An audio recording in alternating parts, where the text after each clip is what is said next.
Hi friends, welcome to AVS all in one channel. ఈరోజు ఈ వీడియోలో 5 మినిట్స్లో రెడీ అయ్యే లంచ్ బాక్స్ అయితే చూద్దామండి. అవునండి, చాలా ఈజీగా అలానే టేస్టీగా కూడా చేసుకోవచ్చు. అలానే మార్నింగ్ టిఫిన్ లంచ్కి అయితే ఏం ప్రిపేర్ చేసామన్నది అయితే ఈ వీడియోలో అయితే చూద్దాము. ఇదైతే ట్యూస్డే వ్లాగ్ అండి. యాక్చువల్గా మండే అయితే వీడియో పోస్ట్ చేయలేదు, అందుకనేసి ఒక వ్లాగ్ అయితే ఎక్స్ట్రాగా ముందు నెక్స్ట్ డేకి అయితే పోస్ట్ చేస్తున్నాను. సో ఆఫ్టర్నూను లంచ్ అలానే నైట్ డిన్నర్కి ఏం ప్రిపేర్ చేసామన్నది అయితే ఈ వీడియోలో చూద్దామండి. మార్నింగ్ అయితే పూజ చేసుకున్నాను. యాక్చువల్గా ఇక్కడైతే ఎర్లీ మార్నింగు పిల్లలు తినడానికైతే టిఫిన్ ప్రిపేర్ చేస్తున్నానండి. ఇక్కడ బీన్స్, క్యారెట్, ఆలుగడ్డ 3 తీసుకున్నానండి. వాటికి తగిన సాల్ట్ వేసుకొని కుక్కర్లో కరెక్ట్గా ఒక విజిల్ వచ్చేంత వరకు అయితే వేయించుకోవాలి. వెజిటేబుల్స్ అన్నవి కొద్దిగా పొడవుగా కట్ చేసుకోండి.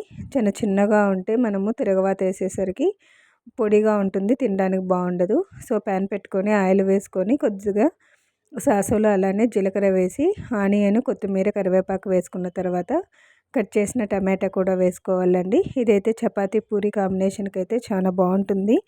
తక్కువ కారం పెట్టుకున్నాం అనుకోండి, పిల్లలు కూడా చాలా ఇష్టంగా తింటారు. సో చూసారు కదా, అంతా అయిన తర్వాత ఫ్రెష్గా రుబ్బి పెట్టుకున్న అల్లం వెల్లుల్లి పేస్ట్ కూడా వేసుకోవాలి. సో ఇక్కడ ఎక్కువ ఫ్రిడ్జ్లో స్టోర్ చేసిన అల్లం వెల్లుల్లి వేయకండి, ఎందుకంటే చపాతీ అలానే స్టోర్ చేసిన అల్లం వెల్లుల్లితో దాహం అనేది ఎక్కువ వేస్తుందండి. సో మ్యాక్సిమం అవాయిడ్ చేయండి. సో ఒక విజిల్ వచ్చిన వెజిటేబుల్స్ని అంతా వాటర్ వంపుకొనేసి మనము వేయించుకున్న తిరగవాతలో వేసుకొని ఇక్కడ పొడులంతా యాడ్ చేసుకోవాలి. కొద్దిగా సాల్ట్, అలానే పసుపు, గరం మసాలా, ధనియాల పొడి, రుచికి సరిపడ కారం. ఇక్కడ కారం అనేది ఎక్కువ వేసుకోకండి. సో అంతా అయిన తర్వాత కర్రీని అంతా నీట్గా మిక్స్ చేసుకోవడమే. ఇలా మిక్స్ చేసుకోవడం వల్ల మనకు డ్రైగా ఉండే వెజిటేబుల్ కర్రీ అయితే రెడీ అయిందండి. ఇదైతే చపాతీ అలానే పూరీకి, దోశకి కూడా చాలా బాగుంటుంది. ఒకసారి ట్రై చేయండి మీరు కూడా. తక్కువ మసాలాలతో ఎక్కువ ఫ్లేవర్ ఉండే కర్రీ అయితే ఎంత ఎక్కువ తిన్నా కూడా మనకు వెయిట్ లాస్ అవ్వము, ప్లస్ పొట్ట అయితే నిండినట్టు ఉంటుంది. సో ఇక్కడైతే నేను 5 మినిట్స్ రైస్ అని చెప్పాను కదా, లంచ్ బాక్స్ రెసిపీ అదైతే ప్రిపేర్ చేస్తున్నాను. ప్యాన్ పెట్టుకొని ఆయిల్ వేసుకొని పోపు దినుసులన్నీ వేసిన తర్వాత వేరుశెనగ గుళ్ళు కూడా వేసుకోవాలండి. కట్ చేసిన ఆనియను, అలానే టమాటో, నిమ్మపండు, ఇదే అండి దీనికి ఇంగ్రీడియంట్స్ అయితే. ఎక్కువ వెజిటేబుల్స్ కూడా ఉండవు. కారం కోసము పచ్చిమిర్చి వేసుకోండి, వద్దన్న వాళ్ళు డ్రై రెడ్ చిల్లీస్ కూడా వేసుకోవచ్చండి. ఈ రైస్ కూడా చాలా మైల్డ్ కారంతో టేస్టీగా ఉంటుంది. సో అంతా వేగిన తర్వాత కరివేపాకు, కొత్తిమీర కూడా వేసి లాస్ట్లో వేయించుకోవాలండి.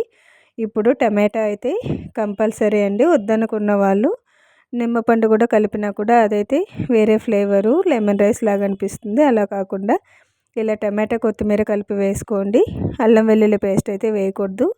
సో ఇది మాత్రం వేసుకున్న తర్వాత జీలకర్ర అలానే ఆవాలు టేస్ట్తో చాలా బాగుంటుంది.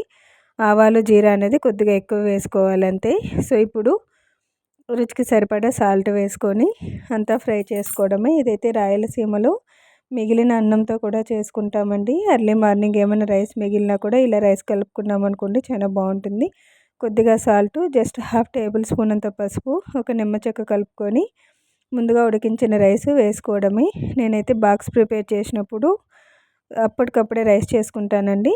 ఎలాంటి నైట్ అవుట్ అయిన రైస్ అయితే వేసుకోను. సో రాత్రి అన్నం మిగిలినా కూడా ఇలా కలుపుకున్నాం అనుకోండి, చాలా టేస్టీగా ఉంటుంది. సో చూసారు కదా, 5 మినిట్స్లో రెడీ అయిపోయే క్విక్ లంచ్ బాక్స్ అయితే. ఇదైతే ఎవరైనా ఈజీగా చేసుకోవచ్చండి. ఇంట్లో బ్యాచిలర్స్ కూడా, వంట రాని వాళ్ళు కూడా ఈజీగా చేసుకోవచ్చు. సో ఈవినింగ్ అయితే నేను బట్టలు ఐరన్ కోసం అయితే బట్టలు అయితే మర్చిపెడుతున్నానండి. యాక్చువల్గా జెంట్స్ బట్టలు ఐరన్ చేయాలంటే నేను ఇంకా వేయలేదు, అందుకనేసి మేమైతే అవుట్ సైడ్ ఇస్తాము. ఒక్కొక్క పీస్కి అయితే 12 రూపీస్ తీసుకుంటారండి బెంగళూరులో. సో ఇప్పుడు పూజకి రెడీ చేసుకుంటున్నానండి. ఆల్రెడీ దేవుని ఐటమ్స్ అన్నీ, దీపాలంతా నీట్గా పీతాంబరి అలానే కొద్దిగా సబీనా పౌడర్ వేసి నీట్గా వాష్ అయితే చేసుకుంటున్నాను. ఎక్కువగా 1 వీక్ ఒకసారి అయితే క్లీన్ చేసుకుంటానండి ఇవన్నీ ఐటమ్స్. లేదన్నప్పుడు ఎప్పుడైనా నాన్ వెజ్ అలానే పీరియడ్స్ ఉన్న టైంలో అయితే నెక్స్ట్ డేనే అయితే క్లీన్ చేసుకునేస్తాము, అంత డేట్ అయిన తర్వాత. సో ఇప్పుడైతే దేవుని గది అంతా శుభ్రంగా నీట్ క్లీన్ చేసి ఫ్లవర్స్ అయితే తెచ్చుకున్నానండి ఫ్రెష్గా. ఈ ఫ్లవర్స్ అంతా సపరేట్ చేసి అంత ఏం పురుగులు లేకుండా, డస్ట్ లేకుండా నీట్గా చూసుకొని నైవేద్యానికి అయితే యాపిల్ పండు అయితే తీసుకున్నానండి. పూజ అయితే చేసుకున్నాను.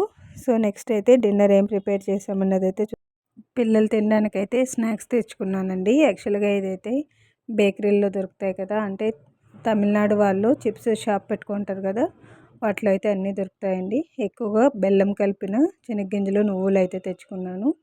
సో ఎప్పుడన్నా రసము అలానే చట్నీలు చేసినప్పుడు చిప్స్ కావాలంటే అవి కూడా సపరేట్గా తెచ్చుకున్నానండి. యాక్చువల్గా అవుట్ సైడ్ ఫుడ్ ఎక్కువ ప్రిఫర్ చేయకూడదు, కాకపోతే 1 మంత్లో ఒకసారి అయినా కూడా అప్పుడప్పుడు ఇలాంటి స్నాక్స్ అయితే తీసుకొస్తాను. ఎక్కువ ఫ్రూట్స్ తిన్నా కూడా బోర్ కొడుతుంది అన్నప్పుడు ఇలాంటివి అయితే సర్వ్ చేస్తుంటానండి. మ్యాక్సిమం అయితే ఇంట్లో చేసుకోవడానికి ట్రై చేస్తాను. టైం లేనప్పుడు ఎక్కడన్నా అవుట్ సైడ్ వెళ్ళినప్పుడు ఇలా అయితే స్నాక్స్ అయితే తెచ్చుకొని పెట్టుకుంటాను. ఇప్పుడైతే నేను టమాటా పుదీనా చట్నీ అయితే ప్రిపేర్ చేస్తున్నానండి. ఈ పుదీనా చట్నీ చాలా ఫ్లేవర్గా అలానే టేస్టీగా కూడా ఉంటుంది. రాగి ముద్ద వైట్ రైస్కి కూడా చాలా మంచి కాంబినేషన్ అండి. యాక్చువల్గా ఒక హాఫ్ కట్ట పుదీనా, ఒక 3 టమాటాలు అయితే తీసుకున్నానండి. కారం కోసము రెడ్ చిల్లీ అలానే వెల్లుల్లి కూడా వేసి వేయించుకొని నీట్గా వాష్ చేసుకొని పెట్టుకున్న పుదీనాని అయితే వేసుకోవాలండి. వేసిన తర్వాత మనమైతే ఇప్పుడు నేను మిక్సీ జార్లో ముందుగా రెడ్ చిల్లీ అయితే మిక్సీ పట్టుకున్నాను, ఎందుకంటే టమాటాలో వేసినప్పుడు మెదగదండి. ఈ టమాటాలు వేసి బాగా ఫ్రై అయిన తర్వాత లాస్ట్లో కొద్దిగా చింతపండు, రుచికి తగిన సాల్ట్ కూడా వేసుకొని వేయించుకోవాలండి.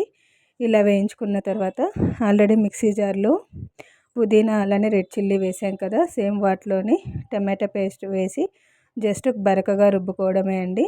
మిక్సీ జార్లో ఎప్పుడు కూడా హైగా రుబ్బుకోకూడదు, రోటి పచ్చళ్ళలాగా అనిపిదండి.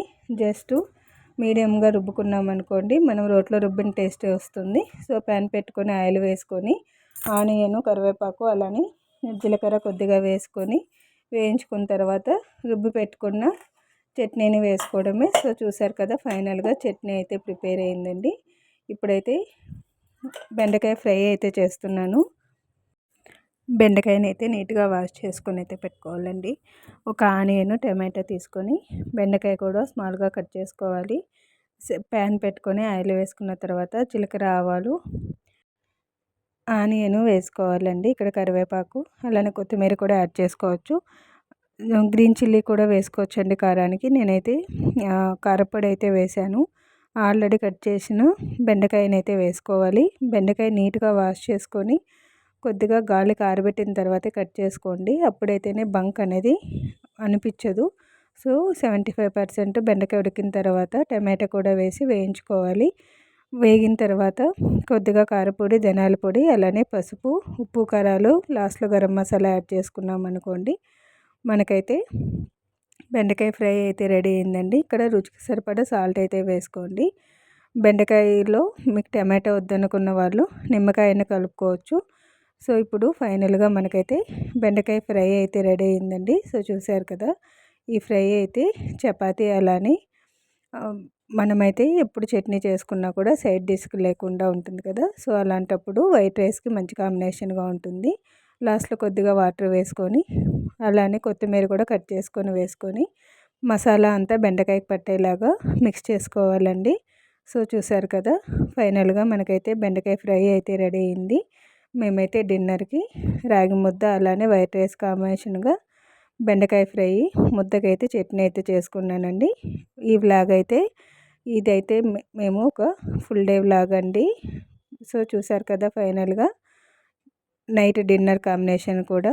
సో ఈ వ్లాగ్ ఇంతటితో అయితే కంప్లీట్ చేస్తున్నాను. ఈ వీడియో కనుక నచ్చినట్టయితే లైక్, షేర్ అండ్ సబ్స్క్రైబ్ చేసి మీ ఫ్యామిలీ మెంబర్స్కి అయితే షేర్ చేయండి. Thanks for watching this video.